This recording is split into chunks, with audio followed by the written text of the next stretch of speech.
ناقشنا بەڵام کە تۆ ئەی ناسی ئەزانی هەم ڕۆژی ئەم سەباح سوکایەتێکە کۆمەڵی ئافرەتی پێخاوەن هێنێ بەردەوام شوبە بڵاوکەنەوە سوکایەتی بەدینەکە صباح وصباح تۆ لە بریتانیا كاجي أخيرا خناها لما تاسب مسلمان. السلام على من يتبع الهدى. سلام إخواني. السلام ورحمة الله بخير. والله من بيم السيرة براسي كرة كزيرك يلمت براسي أتواني خلقي هالخلتيني أتواني إنساني بماي هالخلتيني من يكبر سيارة ليكم لو زيادة لناكم تا أسدشنا هاجر بتو وتراوى كاكمت أجر راسته علي من أوشها تمانا ينمو مسلمان بم یەکێ لە ئەدمینەکانی تۆ ناوی سەباح کافرێکی ملحیدە و هەزارها سوکاتی کردووە ئێستا ئەدمینتە نانە لات نەبردووە ئێستا ئەدمینتە ئێستا بڕۆ سەیریکە ها ئێستا مۆدێتەرتە دوو نەفەر مۆدێرتە یەکەمیان دوکتۆر نانا سەباح ئێستش ئەدمینی تۆیە سەباح ئەمڕۆ ینی تۆ باش یارەکە باشەکە ینی بەس توا جوابێ و بنازم تۆ بڕات بە ئەڵڵا هەیانە بەس دەجار 15 جار 100 جار بە تۆ وتراوە 100 جار بە تۆ وتراوە کە سەباح کافرە سەیریکە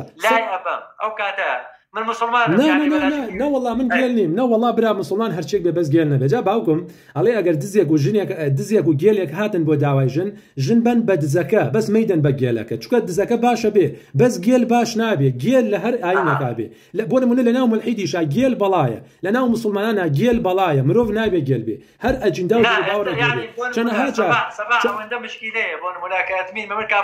سەیر چۆن کافرێکەکەی باجنی خۆت سەیریکە تۆ چۆن کەسێک جنێو بە ئەڵڵادا جنێو بە ڕەسوول اللهدا صلی الله عليه وسلم جنێو بە قورئانی پیرۆزەدا چۆنێکی بە ئەدمینی خۆت ئەمە چی وەلایەکە ئەمە چی خۆشەویستیەکە بەڵێ کافری کاک یاخی ئێستا من پێیجێکم هەیە باشە شەوانە 1000 نەفەر کۆ بێتەوە ئەگەر 4 ئەدمینی بێتی 4 مسلمان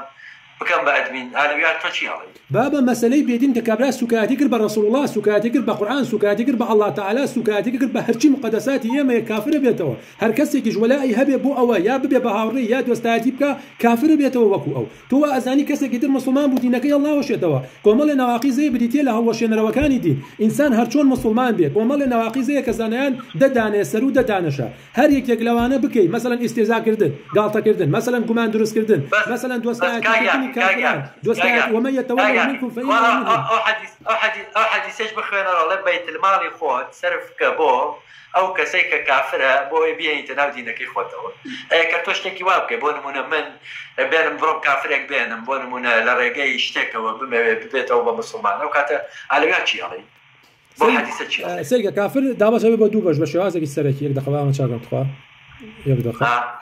وانا من بموي محمد صلاح بين موا بيكم بادمين ياخو بينا ممر قسيله قلابكم من ياخو هيني باري بدم يعني متي بدم بيستيكي بيبو من خراب بدم يو بروم يعني همو هولك بدم لمرقه ام بشره لو ريقه خرابه دور خموا يعني أنا من كافرم خرابم سيدك أبقصانا أجر بوكسي جي بامي بكي هلا غلطي يعني بوكسي جي أزموني كي لا ما حديثة كاج ما حديثة سيدك كافر دو جورة يجي كان بريتيلا كافري مسالم يجي كان بريتيلا كافري محارب لناو كافري محارب يشاء دو جورة كان محارب بقول منو خالد كوري ولي كان ها صحابي الشهيد كردو باشا لهر جنگ خالد هبوا يعني لهر شرقابو ندورا وشر أحد أو حمزة إمامي بيغمبر صلى الله عليه وسلم شهيد بو حفتا صحابة زيادة شهيد بون إيه هموي كي قيادة كان بو خالد بو بلام لدوايا چونك خالد سكاتي ناكر چونك بس مقاتل بو محارب يك بو سكاتي ناكر أو برسول الله بانجي كر دينك اللي أول قلت وبو باش مشاري إسلام بلام لبلام باشا كافري محارب جوري وزن محمد صلاح باش شجمان باروني كمو جوري جورك السكاتي كافرية كواس سكاتي قرب شرف رسول الله صلى الله عليه وسلم ببيغمبر إخوة بالله تعالى بقرآن بإسلام بهرشي بيروزية أم كافرة حكم جوازة أم كافرة حتى ابن عثيمين أفرمي لفتوايا كان زيك لو جماعة طبما كانوا أفرمي حتى طوبكيش اللي ور ناجري مسألة سكاتي قدنوا إهانة قدن بشرف رسول الله صلى الله عليه وسلم بالله تعالى بقرآن أمانة هي اللي سورن أمانة هركسك دستي بوبر دستي أشكيه أما ياري كدنا بروحي تو شون بأخلاق وكافريك وقو صباح يعني إيكي بأدمين بلا كافر اسمه أدمين بەڵام کە بێت سوکایەتی بکە و لای بکاتەوە سوکایەتی بکە هەر بەڕاستی من بەش بە حاڵی خۆم نەک سەباح نەک ڕەفیقایەتیش نەک ئەدمینی هەر کۆنتاکتی لەگەڵ ئەستۆ بکەم من بڕوان بەخوایەگەیە بە پێغەمبەرێکەیە بە دینەکەمەیە بەڵام باش نییە بە خەڵک بڵێ بێئەخلاق باشە کاک یاخی وا مەڵێ ئەمن کوڕێکی گەنجێکی جوانی کوڕێکی عاقڵی بعضی شتو هەیە خراپە مەیکە باش نییە باش یعنی خەڵک تووڕەکەی زیاتر لەوەی کە بۆ نمونە من بەش بە حاڵی خۆم من و قبوڵ نییە بەبێتی من هەر شتێک هیچ کێشەیەکم نییە چونکە خوای گەورە ئەزانە چی لە دڵی منایە ئەو کەسانەی لە کەمپەکە بەڕێوەبەری کەمپەکەن یاخو بەڕێوەبەری سۆسیالەکەی تۆن هەمووی بێدینن چۆن ئەمەت قبوڵە کاک یاخی يك آيات القرآن الله تعالى فرمي لا تجد قوما يؤمنون بالله واليوم الآخر يوادون من حاد الله ورسوله ولو كانوا آباءهم أو إخوانهم أو عشيرتهم حتى آخر الله تعالى فرمي قوم يقنادوا زيتوا كبروان بالله وبروج قيامتها به كافرانك بكن بدوست وببشتواني خوان كوا محاربي الله ورسوله با أو كافران برايان بن با باوتيان بن با نوكانيان بن با عشيرتكانيان بن باشا تو بدستي خود صباحك كافر وملحد امره لا يفكروا دو سوكاتي كردوا امره يعني اما شتيك نيه بلي بدستي خود هنا وتكردوته بادمين اما شتيك نيه بلي لشوين كاي دائما حتى اوهم مجنبي بيدن يك بيدي يك مسلماني تواني بيتي حال ميوتي شيكا نايكا ادمين يا باشا خربوشي كي بادمين كابرا سيدك كابرا من بحياه ام صباحا بردوام لايف كاتوا كومالي افريدي بيخاون اهني بحساب خوي علي من مسلمان بيخاون والله امانه اهني علي من مسلمانم امان بون من برسياره كان شو ابلا وكان صباح شرابيري ها خلقي كي اوام هي اطفال بو اسلامي اكون ام داو اكون ناو ام ياريو بردوام ام ياريا كان بمشي واز يسب بمشي واز خويا اكتيفك بمشي واز شو كافري كي اواك سيدك بوص بس سيدك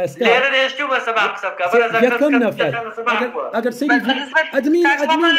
صباح محاربه بكن كاك يا اخي باش ورا داك من تو اگر زريله توحيد بزاني بشي وناقل يا توبه جديده كابا ادمين غلط ورا شلون غلط يا ورا بابا تشوف كسك بابا ادمين اخوتك محاربي الله ورسولك ياك اما تشي دينك اما تشي محاربيك اما تشي يا قال من مسلمان بوم اي كان نشانه توبك اي كان براءتي تو لم كافرانه تو نكوي براءته ليكردون دوستكاني ديونا كبيك وسكاتي تنقل يسا كردوتا بادمين يسا تورك تان بيك ناو بمشي وازات انا كلاب قناه سر خلقي تو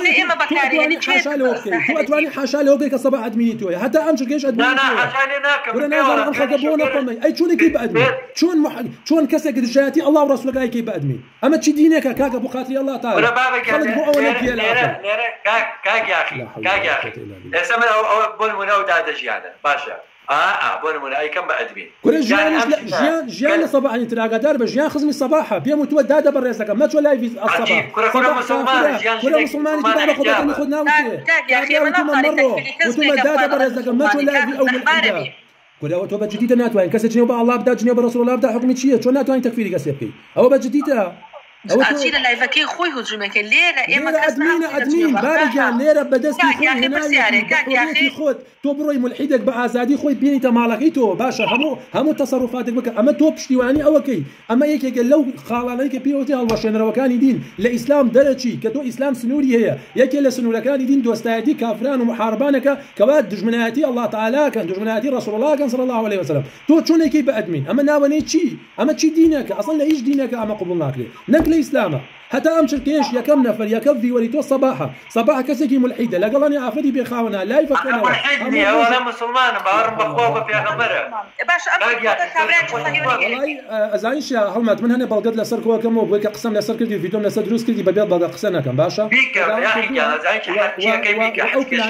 أو بلانيتوش أسلمين بخلقي كتون شون براسي زيركي بجدي زيركي لجولاندني باقي باشا كمان من برايتو من كشفني آزاد بقردني شو آزاد حرش لقى كيبيكا باشا بلام كسيك وتي مسلمانم تو ايكوجي اسلام شيء من علاقه منيه اسلام بريتيا من بيطلب ايمان شيء ايمان بريتيا للنيت وقول وعمل وعتل نيت يضل اوكي هو انا مسلمان باشا اي باشا كسوتي مسلمان هرشي بك كافرنا بيتو بنمنا با كافر بيته باشا صباح عمره لايف كردوتەوە الصباح عمره دیسان لایفی کردوتەوە بە هەموو ڕۆژ ئەم لایڤ ئەکاتەوە بەردەوام کۆمەڵی ئافرەتی بێخاوەنە یعنی و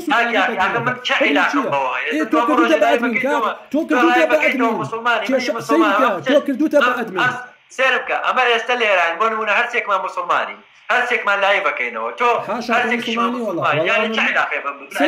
اگر من بمن بأدمين شنو كده وكوايا من سيارك خون بينا باشا من سياريكم بيه صباحكم بس ساقي ولا ملا صباح لاقينيه تو ساقي داوا بدستي وا تو همشتك ولا وخوش يستو بيه داوا صباح لايف تو ادمينا بهوي تو كومالي خلطي تر اخلتين كومالي قميت اخلتين باشا تو شنو لي والله بدمي خوي على مسلمانه اي باشا كابرا بدمي خوي على مسلمانه بدم كفرك ابو نمونه بعمل كفرك هر لايف كرنو يا اخي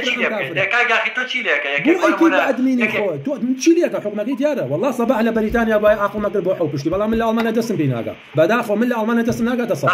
ولا بريطانيا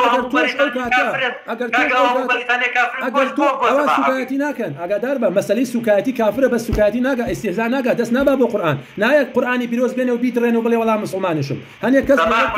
سيدك كي بيا ولا بريطانيا باشكرا بلا من القران ادرين باشكرا بلا من شقك على دم يا اواقم كي خوي من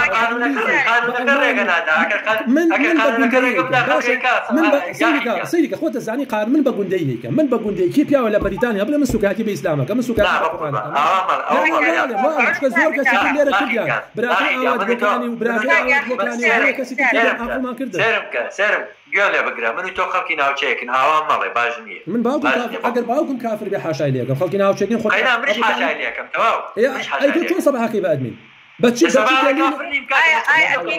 كاك يا اخي برسالة كاك يا اخي وكبرك برسالة تو هرق بوتني يقصبكي تو اگر زريت توحيد ولا وبراء وبزاني الزاني او صباح السكاتنا ما بديني لك بابك مجال نادم تو صباح ناسي ولا سركي اگر ناي ناسي قينا بلام كتو اي ناسي ازاني هم روج ام صباح السكاتي كا كومالي افرتي بخاون يعني بردوام شباب بلا كانوا سكاتي بدينك باشا كمالي افرتي بخاون مجال صباح وصباح يعني صباح تولى بريطانيا كده بأدب تولى بريطانيا يعني حيف سيدك تو كافري يشراهم الحديد صباح جام بقول توش نا ليرة إن ما كان ها شو عندي فايدة أنا أختانية ليرة من براسي رجعنا ها شو عندي فايدة كابرا زين شو مسمك برسالة بس أنا كأوية من صباح لاي بكاتة وخو من دانانيش بدي صباح وبزان صباح شيء على شيء على كافر بدينا نازن موجود بس صباح كباشكرا على من مسلمان من يعني شيء ليبكم باش لا يا بابا فرموا من لا يستوى الأمر هو صباح الأدميني لا أبا بابا خوي بزان من شيء فادك يا بابا برزان لم دقوا ساعات بيسويك وشل دقة من علاقة بصباح وني سيفك يك جاريش بين عالم سبعة ومكة باشا يتم من كارمني سبعة جان وخود برود شيء أكي لجياني خوتا بيك تايا سوكو برايك سيرم كبي لم دقوا برامني بلا حمو تاواني حتى رجال سو يا أخي يا أخي كركي جنجا أنا حتى ترى يعني مشكلتي باشا فالأعمال عرفوا حموك سجدا يعني حموك سكي كتوبة يعني زمان من كاتك بيدين يجبهم أو فالأعمال زورية كتير بارتي منادا شو كمان كشكل محمود بعد يغلي يكشون بقرم حموك سجنابه كيف بدوش مني خوان لجيانتا رخنا ما قر جار جاي لبارتي ولا كتي بس أم حركة سك بجولته بقناعتي خوينا به أي كابا كيشة لقال يا أوي مشكلة كيت يعني يكفي ناقرة تبر أم كرجنجة يك دنيا مشكلة يك دنيا كيشة هي وكل بلاي كاتي زورة بونمونا أوشتانا بويا توشي هموينا قبل كسجنية للدولية يارمتي بدا أمن باور بكم خبرة كانوا جاران كان بو صجع بونمونا وتوما بزعم لك دم بقرتن صجع وتوما باشا أنا ما بوليسنا لا تدري خوش ما متشوشتي واقعي أنا كاكل ما تشي توقعك الجناب بقريته أمر دانشي رج صوها اشتاد رزو فرق بين السلا قلب أو كاكل ما تيك بيش حوهج ما لما بيش شيء توقعك أصلا كاكل لو أنا خوش كاكيتو بيعني كاك يا أخي خوش كاكي منو تو من خوش كيتو بخوش كي خوما زعم زوجي بخوجة بيقرأ بيشتري جار خوش ما يشوف الرازقوية برا لباكي دموشاوي ديال ماشي برا مشوكا جنجا كبيتين برا زان كزور ما قرنت كاي يجار كزور ورقرة إني كم كزور ما قرن نية صباح أدمين لازم كي حج كزور ما قرن من خوام يكك بيا ورقرم سەباح خۆم دام گرتووە یەک گوشەشی نەنووسیوە یەک نەفەر وەرنەگرن هیچ کەسە تو علاقە بە وەرگرتنی خەڵکۆ نەبێت نەزانم کاگیاخی نزیکی کێ لە بەریتانیایانێ ئەو مسلمانان بۆیان لێ هاتووە ئەو کوڕە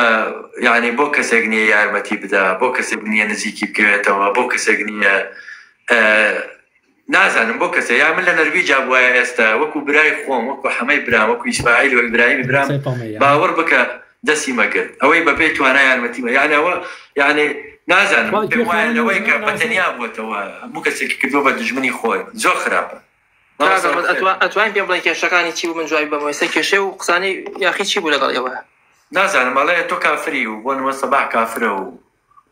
آخر خۆ کاگەڵمەد یەک شت هەیە ئێستەما مەسا من کافرم تۆ سیر کە با پێ بڵێم ئیمان چییە؟ ئیمان هەر باشە کەسێک بەدەمەڵێ من مسلمانم کەسێک بەدەمەڵێ مسلمانم لەو لاوەی بینی پەناگرین باڵا بەلەقاچێتە سەر قورئان و ئەیسووتێنێ و پیسایی پێکا بۆ منە ئەم کەسە ئیمانەکەی کە بەدەم وتی مسلمانم لێی وەرە ژیرێت نا ئەکە بە سەباحی وای کردووە ئەسە بۆ باسەکەم بۆچی لێ وەرناگیرێ و نمونی باسم کرد لەبەرەوەی هەڵی وەشاندەوە عکسەکەی بەجێهێنا سەباحیش بە لایڤی هەیە با بەدەم تۆ مامۆستاکاوەی نەخێر مامۆستاکی بەڕێزە و مامۆستای خۆی مێزانە بۆی ڕستنیەوەم دانەوە سەباح بە هەمان شێوە لایڤی هەیە لە لایڤەکەیە مەتکۆمەڵێ ملحی دەهێنێ کاتیانەتێ سوگاتی بە قورئانەکەن شوبهە بڵاوەکەنەوە بەمە پێی کافر بوو تۆ لە باتی دژاتیان کە ئەم هاتوو عەکسی ئیمانەکەی باش لە لایڤی من شتێکی واکە ئێستا بۆ باس کەم ئێستا پێ دەڵێم تۆ یەکێ لە هینەکان ئیمان چیە تۆ نابێت من ناڵێم لەگەڵ ئەو قسە بووم کە وتێ من ئەبێ حەدیثێکت خوێندەوە کە ئەبێ من هەوڵیش بم بیان کەم بە مسلمان ئەوە من لەگەڵ تا بەس تۆ چۆن دەسەڵات ئەی تۆ دەسەڵات بێ بە کافرێک مسلمان میوت و بلۆکە یا دەسەڵات بێ بە شتیوان نەبووە مسلمانی میوت نەکردووە بەرەزان یەک مسلمان هاتووەتە سەرەوە سەباح آخر دەسەڵاتەکە داوت یعنی ئێستا بەدەستی بێ من داگرێ ئەکسە بیۆ من داگرێ ناتوانێت داگرێ چۆن ناتوانێت دەسەڵاتی داوەتی نایکە آخر تۆ سێرکە ئەمەش تۆ ئێستا هاتێکە خوێمە ئینشاءڵڵا نایکە من سەباح سێرم کە سەباح 3 ساڵە ئەیناس منیش وەکو تۆ ئەیناسم بەخوا نەکەسمە نەبینیومە لە پێشەوە باشە نەحی شتێک وەکو تۆ ئەیناسم 1000 ساڵ لێرا جنێویش بە من بدەی جا ناگرێ 1000 جنێویش بدەی بە من سەردەمێک کە من بێدینیش بووم ئەو هەر لەوێ بوو باشە من ئێستا ئینشاءڵڵا دوو ئاەتە خوێنەوە تەفسیرەکەن ئەگەر ماچالبن پشت بەخوا مەسەلەکە ئاەت نییە مەسەلەکە کاکی من پێ دەڵێم لەولا بۆ نمونە دێت کابرا لە خۆی تۆ تەکفیرەکە من مسلمان بووم ئەڵێ تۆ مسلمانی باوەڕم پێ نییە سەباح مسلمان بەو ژنە ئەڵێ قسە مەکە بەوانی تر ئەڵێ بەرەڵای بۆ نمونە بە کاکماکوان ئەڵێ کافری بە نازانم یعنی هەر کەس نەجوڵێتەوە وەکو ئەو نەجوڵێتەوە تەکفیریەکە آخر خۆ تەکفیر حکمێکی شەرعیە خۆ تۆ تەکفیر سەگوبات قازیە نە خەلیفەیە نە مامۆستایە نە شەرعناسە چەند ئاەتێک و چەند حەدیثێکی لەبیر یعنی هەر کەسێک ئاەت و حەدیثی لەبیر بوو تەکفیرکە باشە ئێستا جەنابێت تازە مسلمان بی وایە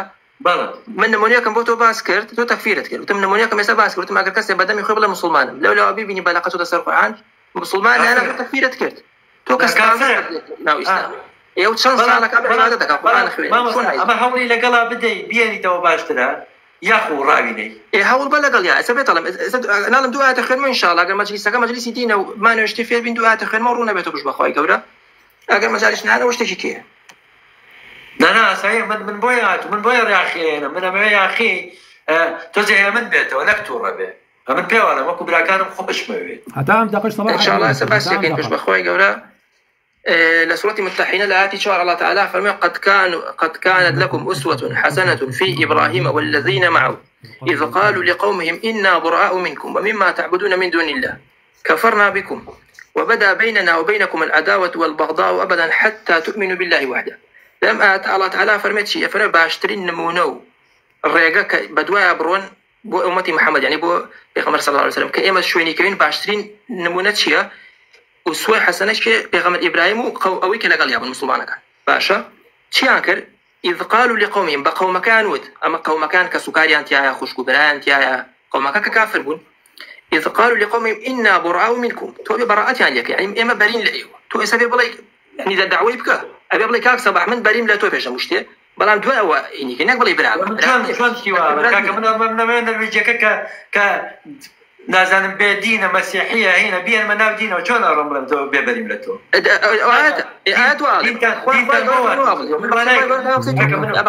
جدی وا دین ناگەر وا ناکەوە كلام باشا جواب قال بطايكم الله تعالى فرمتشي إنا براء منكم وتيانشي إما برين لأيوه ومما تعبدون من دون الله ولا خوشتان ولا كفركشتان لو خواي كي برسن لهذا تان برين لدواء وتيانشي كفرنا بكم كافرين بيتا وبدا بيننا وبينكم العداوة والبغضاء أبدا حتى تؤمنوا بالله وحده كواتت أو تيانشي لبيني إما وإيوه بيجا مشتي وتيان إما برين لأيوه دواء وتيان إما كافرين بأيوه بقوم جل دواء وتيانشي وبدا بيننا وبينكم العداوة والبغضاء أبدا حتى تؤمنوا بالله وحده ودي لبيني إما وإيوه الرقو دجمناتي دروزبو حتى أو كاتي كتبتاك وتنا إيمانا بالله وقرينه كواتا كنانينا شيان كنانينا كنا تو براءتي يبقى سبت على أي تبغى بعد نوازك كواتا تو سورة زاني مسيحية كان نابن بمسلم بجي أتي بأوروبا بعد مسورازان من بيش أي باشا كتير تو سورة زاني أم كره كافر شو تكفيريكي أي باشا أي كتونا زاني كافر دعوي شيكي أي كمسلمان تو دعوي بيجي وارم بوشي تكفيريكي بوشي نار بالرؤية وجسي بكري الله تعالى فرمى قل يا بيغمري خواسا قل يا أيها الكافرون بلن ما كافر تو أبي بيقول كافر بوي تو دعويكي جاخو من أجر بكافرين زانم دعوي شيء بكم كافر أجر برام بيتو مسلمان بيه دعوي شيء بكم تناكم تو أبي بكافري بزاني إنجا دعويكي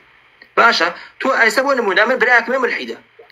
براي خوش خويني أم كسل للضلوا من رقم ليتي يبيدوش مني خوايا بكافري شيء أزانم لدواء ودعوية كمان لم كاكا جاورا أم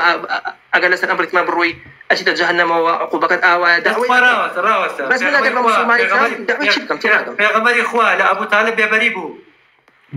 باشا بيغمري خوا صلى الله عليه وسلم لا مسلمان أزاني بيغمري خوا لا أبو طالب يبريبو بالله لا سر مرجع شو بيوتي ماما بس بلا لا إله إلا الله بيوتي أنا مشتاق أبوكم لا سر مرجع بوست شو كأزاني أما آخر مرحلة دي تو كأمره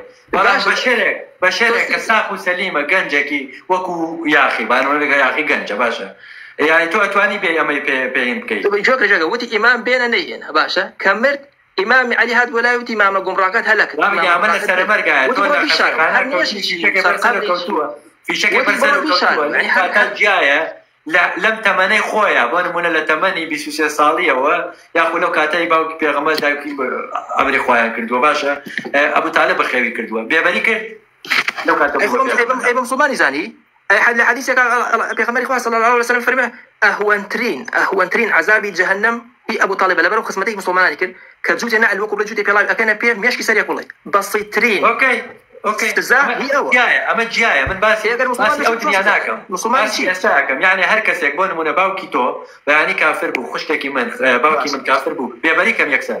سيك بريكتشيا من بريم لو كفر كيكا أي خلا قال يعني بريم لو كفر كان باوكم قريمان يسبون منا باوكم بيعني كفرك ملحدة بتو مرتدى بتو باشا من لا دلوا اوتوماتيكي لا دلوا تبرق لا كافر به اشتوانيه كسر دجمني خوابه تو خوش به لا دلوا رقم لا خوش به لا خوش به براءه كم لخوي ولا كفرك بالله انا والله حاشا ولا او من براتني لا دواء وان جالم كا باوكي جان كاك جان بقربان بقرر وما يتوكل غلطه بلقوا دليل بو انا دعوه كم بيقرأوا جاكو من اجد بكون كافرين نزان براءتي لنا كم دعوه شيب كم تناكم يعني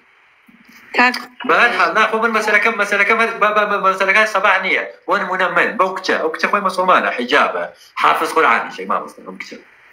والبتاعبتي جاي ما يرى شو كزانم زيرك أما ويا اشترك من لقرآن عشان زايام كتفسبك يعني استمن شيب كم ليرة وكتدر كم من هيك برسيارم هبو كاكسا لا ما مسلم كتدر كم استمن نازم لو بنتي نقش مرة داخل لكم أنا أبو إسوي أما قرآن أما شيء ما حافظ قرآن باشا باشا نعم بقوم ما متكاين حديث جبل لازم أي زاني يعني من هنا وما ليرة بونمنا اشترك كمان شهر زايم لقرآن نبي أم قصبك يعني استجايب من لبروي جنا إسا أجر آواد متشاهد يار نبي وحقق بقيني كشمانية بلام أجر لولاوا أو بس جاني بوكردي كسي شيء باسكر لولا ولاش للبيجي كا الحاد بلاوكاتو شوبها بلاوكاتو بيجي رقصي خير بكا ناكري هلوش أنا روي بلام أجر بقول منا كسي شيء مسلمان بيني من بيم خوش سام لايفيتو نوصل بانزا كسيتيا كسيك روجل روجان لواني جوي لتو قرتوا ملحيد بو بيدين بو إسا كجوي لتو أجر بقوني أم دعويتو بس كلا يفكوا كلتو بلام دوسي مسلمان الريكو بيجي أخي دباق بينا هم خود استفادة ليكي هم هاش لا مرحوم يستحرم بينا قبل دينا كان حسبك باورك كاكتر باورك هذا خلقين لا صباح يعني صباح أنا يا وش تخربك يعني بعض شده وردكاري انسان نازانه اخوان محاربي لو لايفات لتو تركي بيناك ليش وينش كناك اصلا جاري وايا بلا ما شيء هي سبعنا يا خلق هي عليه هو كم زعيم شي كسي بكيتو يا او رجع بينادا باشا رزمه بوخسك انا كسي بيموتوا لسرتو اكوي هيك لو قال طب دين كان لسرتو اكوي باشا كسي بدا بلسرتو اكوي والله اواني اتنجوش يعني اجرن خذ هي او هيك هي بنامج وداو حيله حالهم الى سرتو اكوي هزار جاربي وتوا هزار سيئه جاريه لسر ام ارزه بخوا سيئه جاريه هزار رجع لي قلتوا يعني وكو نازل سامبلتي اوكي من بريه تبع سميناك شتى بيرم دسترو كسيك راستو خوجني بابا الله كفر كابنا با الله كفر كا ام كسا يعني كسي كشف مسلمان راستو خوي ناسنو باور كان ليتي دايناس اوي بشبهه ويت اوي كيت شبهه في الريا اوي كيلا فلان ادوا اوي كمجال ايام منصه ماي جي بي يابا ملحديه بدلي خوي شبهه بالريا شيخ خطرياتي او خطر تلا ولا خطرياتي كسيك كراسو قران سنه لسه داديش كوتي بلغا ماشي ما مستغفر ما مستغفر من هم يشكي شمله قلا واحد مسلمان كان زول باز دواء كان مسلمانك او عند الزعيف به بشبهه رسالة مشكلة دروسكي يعني تو بيجي تناف زندان ولا ايش وين قلت كل الدنيا امر تكنولوجيا لا من جوينا اجري لا يكي كتير لا بشري كتير جوجل اي حكايه بس شاوي يوتيوب قرأت في فيسبوك وانستغرام واتساب وحش بينك وتشتك وبركه يعني تو بينا ما بترسي اما دعاء معنا ما يواي كردوا بيدين وازان زوج تجي جرنجو انا اما ايش الشيطان شو بمان بدون عبوديه شبهه وشهوات اصلا الشيطان كبشهوات بود هات او علامات يوتيوب قوتي يعني كهاد ولا وسوسه بو كردي بو يعني تو برجي وناغري يعني بو يخرب بكاريكي كواتل كواتل روجي ما بيستي هروازه يعني تو بله كواتل روجي كي بيستي تو امره وقت ترانيه ولا كنت كيام بابير بمردايه دو يك حفته لتويلا يا زاني استبابير 2 ساعات تلك خلنا بين رمضان من لقل اوام باشا من لقل اوام لشويني كام كسار اي بيستي يا هذا الشيطان كذا بيستي لما لي خواد اني القران اخوانته شيطان وسوسه بقى عليه كيوا او ما بس يعني وسوسه حريات من باسي حكم الشرعي كسا كم كالرئه بملحدك شبهه بلاقات وباسي حكم معين تايبتي كسا كم نعلم كسا اگر امن نبي شبهه نابيستي وكوا بيبلي فلان كز دكاني مشروب به قيد شيكا خو اگر ابيش نبي كابلا لشويني كمشروب هرا كري يا باشا ما بيكري من باسي ام كسا كم كدانش مشروبك افروشي او افرتا برزا باسي وتيبال قبينا الله تعالى فرمي الآية بنجابك سورة مائدة يا أيها الذين آمنوا لا تتخذوا اليهود والنصارى أولياء بعضهم أولياء بعض ومن يتولوا منكم فإنه منهم إن الله لا يهدي القوم الظالمين الله تعالى فرمي يا أيها الذين آمنوا أي أوانيك إيماتان ينهوا أمروا إيمات لا تتخذوا اليهود والنصارى أولياء بعضهم أولياء بعض ما يعني كذا شيء أو يهود ونصارى كأهوان تلا ملحد كأهوان تلا مشرك يهود ونصارى لسر كافرين بلام لسر يعني لسر كتير بكررونيش بس مشرك ملحد هيجي باشا على أفرمي يهود ونصارى ما كان بدوستوها ويخوتان أي توجيه كمان مستعد بريطانيا وش بيستي خوتان من بريطانيا طبعا أقل واش باشا وايد على بريطانيا مثلا بون كاجي أخي شيء على بريطانيا أو آية بوت تطبيقنا كنا يا باشا شو تشان بولغري وسيان خا لا فكر شيء تسخات مليان باوش يعني إيش كيسكاد بو حكومتي أو بريطانيا بابا من نمونه هو آياتك إيه والتعبير اللي كان يتنبه حموش برو حش تفسير بيت خوش بيكون الرسالة حش تفسير كردي عربي فارسي بيزا أسيرك أوانيك واي كتو بيدين زيابة أو كتو بوش يعني لا يقصد كفر يعني مسلمان تاريخ ونابع بجولي تو أوايا نخير خواي قورا لو يعوي وتقول شوية كتير اشتكي ترى عليه باشا والله يا خواي قورا خلاف في من اللي بيعرفه كيانة النرويج تلاقي والله من تهرنو بيلم إن شاء الله ما دام تازه قرابيته أجر راس كده أخوي قبره براستي ما خانيش وعمري واني أنا ما كنت أبطل نبته برود وايد دين بخوش بيستي ولا جرام كان مو كسيك خوش جوي أول زور خرابة لقل أوابي برفيق بو والله أخوي قبره فاهمين ويكافي خوش بيلقى أو دين الإسلام ما ورقت واش هولي بودم كاك سر بخوش إما كافر ما خوشنا يني ناكين بجديد ناكين لا سر غلطة كان بلام إماش أجر بشكان تكين وخزونيان ليب كين والرقبين برامبريان أوان زيادة بقرة أصل أوان خويان ناخرو خاون خويان خويان هيك كاك نمو تو شقوا يقدر نستوب تولي أخذت خوشي كتو أنا لقل يا سكوت مكة خوش نبينا والله أو موالاته من أنا بخوش النبي الله تعالى خوش النبي خو بابا تسمع لك كل موالاة بس أنا أخوي تبارك وتعالى بابي مثلا فلو أفرمي عليه فلولا إن كنت فظا غليظ القلب لانفضوا من حولك إما هركز لإما أو أنا وشك بينو أمانة تنبين باورك يعني هم كذا دسين أبى زور نربي أبى زور بصبر بي أنا مثال توقف بابا تكلم لبابتي دين خير الدروة فناگرین بە الله تۆ هاوڕێکی خۆت هەیە لە زانکۆ لە ئیش ئەی ناسی هاوڕێی خۆت ئەم کەسەیەت ڕوبەڕوو جنێ و بەدایک بە خوش کردەیە باشە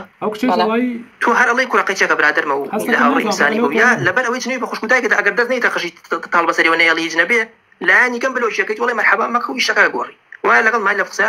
والله حسب مشكلك ايبو كابرا شد ولا خويا جنابته زي هموش تك سببي هي باش سببي باش هاد سبب كاك خدايتو بو هاد سببي كابرا جنوب خوش كدايك با رسم بلاو رسمي كدايك بلاو كاتو بناغري بلا هدايشي من بلاوي كاتو لسر شاشو شتي بقلبيم تو ام كسا تبراي لناكي اكيد من لو انا بزانه باشا رحمه الله ذات واش كان كاس جنوب بدايك توبا يا كاس جنوب خوابه جالهم بفنا بودينا كهر ختي صوره لو انا او هروك من شهر اكشني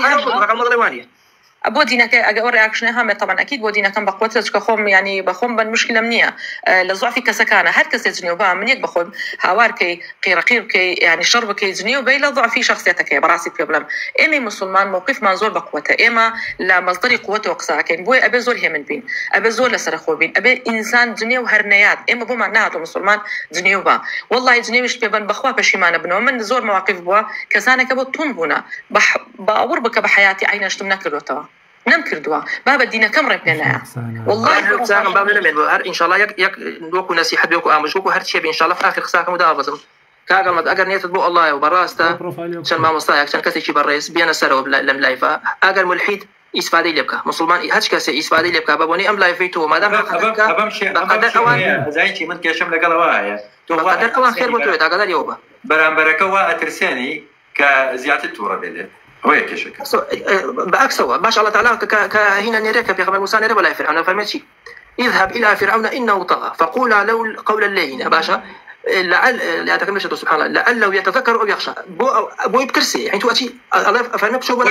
يعني تو من على كتب شويكي جوانتي لقلاب كيابي تفسني كاين يا باش اقرب خويا قولني زاني خويا قرب زاني بس خويا قرب زانيتي فرعون جايه وبشرك يا سعيد جايه كاكي من والله صد بوليس مخالفه يبقى لبولات دوقاتي من جريمه شو كان بوليسا لشوينكي قشتيها قانوني بدس فرعون نمونه كجيايه على بيت السنة والله مخلكك آساي نوار تو بمشي ولا أو فرعوني بنمونه هنا والله الشبكة تري أقرأ الله يمهوا صد آيات وبنجا وبينش فرمودو وين بس ولا أوبرا يتحيش جانا بيه دزنوش كأو هم مكتبي لسر نسراوه يك آيات لسر دزنوش نسراوه أو هم مكتبي لسر صد آيات هاتو لسر ولا أوبرا بنجا وبينش فرمودي لسر خلاص رباسيناك يا باور بك خوش بختانة كخلق ولا يا وناقرة شو كجناح كذا على بندينه باور بك والله من هنا ونالم بمشي وياك الله شاهد بدرنا هذا اليوم براسنا حتى بوجنا بكي خلق تكفير كي توجتانا كره كز ناوي تتوجه والله بزانا لا تزور نقاطا وانا زاني عكسي افكاري ايوان نفسي افكار من هي ايماج عينا غلط اقورين كاكا زور لايف هي باور بكايسان هنات واني جواني بقري اما ني كفروا اوتيا يقبخون بمزور جارش متى لايفا كان بمسلمانان متوكا كمرون او لايفانا كان مسلمانا كان شارون بازاري ملحدان بازاري عن قرن مكان متشن ميانو روجنن ليان قرن بابو خان هبرت برتيام هر خوان جوان لخوان بيت واتي كوتون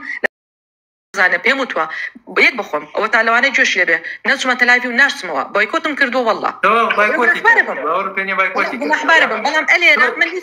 توي بابتي بقرمكي نابت المسلمان مرون كاك مرون كاك بازار ولا ان شاء الله اش كاس كابو مسلمان ابي براءات كان لكفر وشكي بيشتري لو كساني كلا يا كاكا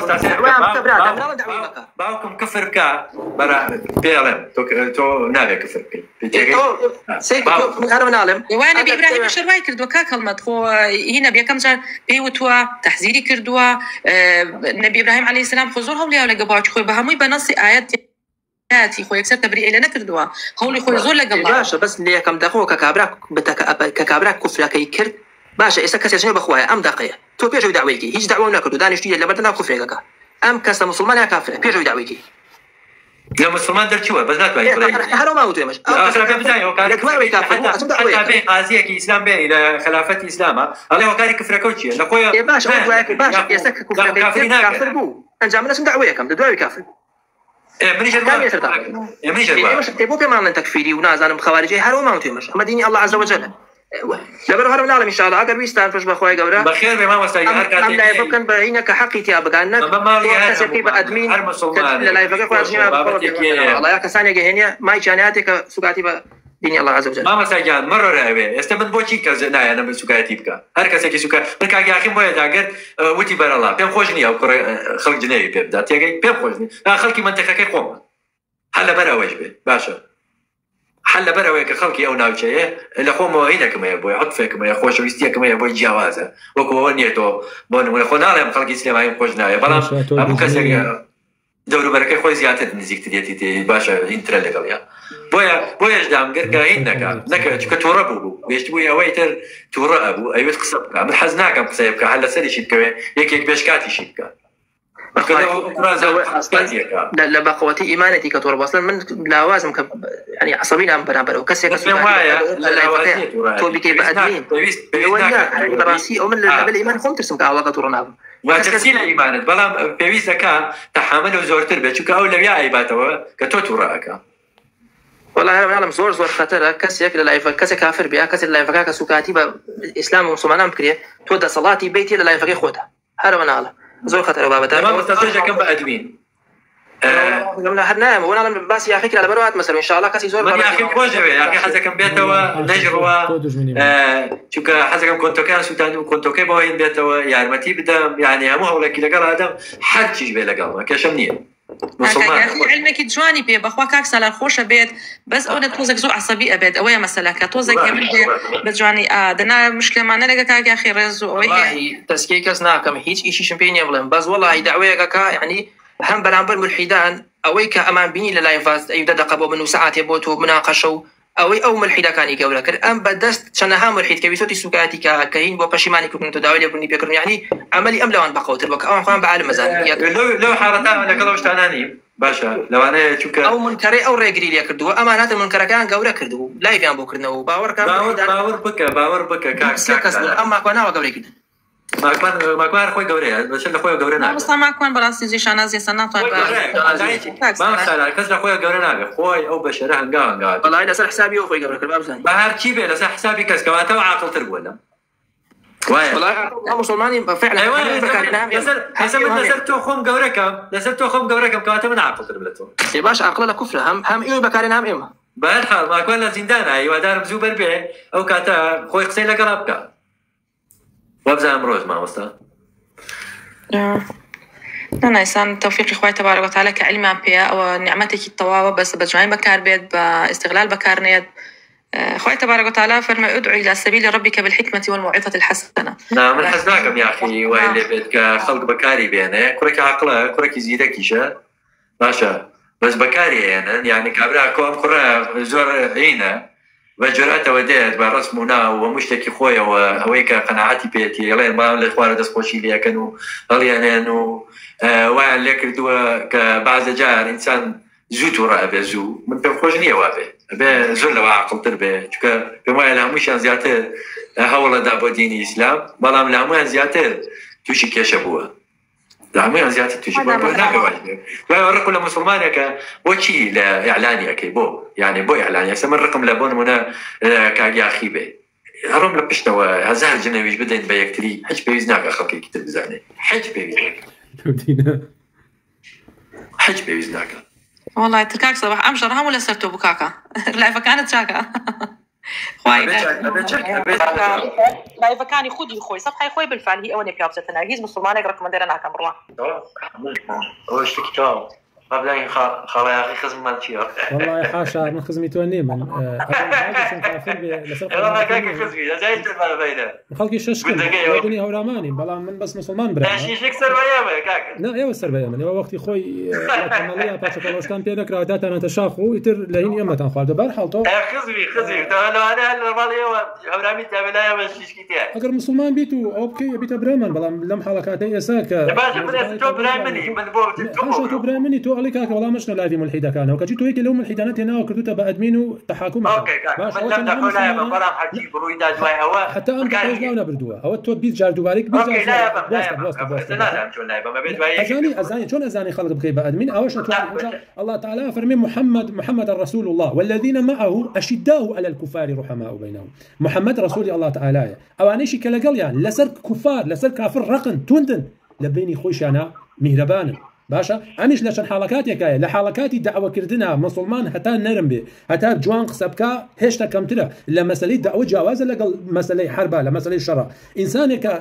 كابرال من كافر من برام بيني باشا اما من رقمني بيمنا خوش كافره والله مناجم هالشيء اللي يبكموا نابي وابي وابكيتو نا من حزكم بجوانتني شو دعويكم والله مكسك من كافر لقل اول شيء تيسو كاتي بدينا كمكا دزبو مقدساتي من اي باشا من لسر او ترى ما لسر شي ترب لسر او ترب خلق جنوب خوش دايك مدى يعني خوش دايك من بيرو لا بلا مسألة سكاتي قلتن هي لي سورة مسألة شو الله خالق يمه الله خالقه قرآن كلامي الله تعالى محمد رسول الله تعالى صلى الله عليه وسلم برسترين بونا ولك الله تعالى ناردويتي إيه كسيك جنيو بن بيروزياني من بدا من شون لي قبولك من شون بي أكريزا من أبو لهب بينهم أبو لهب بيك ما أدمينا كان بلا ما خلط بين يقول أبو لهب مقرن ما شن بقول لايفي أبو لهب بس قينا بلا من أدمين بيه أما تشي ولا أبرايك أما تشي خوش بيستي ورق لابونا وياك توقر بزاني لسر توحيد تبقي أزاني أو أنا هي لي سورة أو تو ولا الدعوة ده صلاة الدعوة يسبون من الشن مسلماني ميت كردوها أو جانيش دوسي جال بيوم ترجم لي كروت مو صباحا ملحدة سكاتية كان مرة لايفي آخري هلوتي من خزمة أتشم يعني أما آخر قصي أو ودي من خزمة وأتشم يعني خزمي خويتي أتشي من قالن بيخاون دوسي افرتي ملحد جنيا ودن دم بارا كان ومنشت الجن وتدين للايفكي او جنيا ودن سكاتي كان غلطه كان باسي حوريه كان مثلا صباح واخوي بشان دال من لباشتا اشم حوري ميا اما يا باشا مثلا حوري اتي لسر كسي غلطه وسكاتي بك كافر بيتو صباح على من بون من اي بوكاري على سرناك كاري من بعملي كاري على سركم صباح نيلا بريطانيا حتى على خد خابو تشيبو نادر خدك خابو خدك خرابه ده في تشوفي يا من نفري شاحنين نولا شاحنيناتهم صباح من نفري شاحنين من نفري شوبنيم بشاحناتهم صباح اصلا بكشتياتهم نقبل شاحنيش صباح لبريطانيا انيا صباحي اويه بعملي عقليكي اجينا يونيه برويتو شرجني وات لي اكموات خدك خابو نازامشي خدتي لك شيء يا ختم خابو والله